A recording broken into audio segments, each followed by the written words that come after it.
Баршаңызға сәлем достар, каналыма қош келдіңіздер. Бүгін мен сіздерге көзіміздің айналасындағы пайда болған әжімдерді, бетіміздегі дақтарды оңай жолмен кетіру жолын көрсетемін.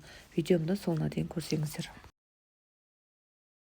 Ол үшін барлығымыздың үйімізден табылатын ашытқы қажет. Бір шай қасық жетеді, бір маскаға. Және де осы ашытқымыздың үстіне көз мөлшерімен су құйып, және де үзінен витамин Е-ні қосып жақсылап үш массаны біріктіріп араластырып жуылған таза бетімізге жағамыз. Бұл маска тек қана әжімдерді ғана кетіріп қоймайды, және де бетімізді ағартып, бетімізге әдемі эффект беретін болады. Міндетті түрде жасап көріңіздер. Міне қыздар, витамин Е-мізді қолданып жатырмыз. Бетіңіз құрғақ болса, витамин Е-ні міндетті түрде қосыңыздар.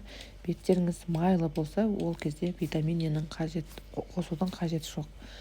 Жақсылап араластырып жуылған таза бетімізге жағамыз. Аптасына 2 рет жағып, 1 ай бойы үзбей дәл осы масканы қолдансаңыздар, тез нәтижесін береді. Міндетті түрде жасап көріңіздер. Каналыма тіркеліп, міндетті түрде қолдап жіберсеңіздер, келесі видеомда кездескенше сау саламат болыңыздар.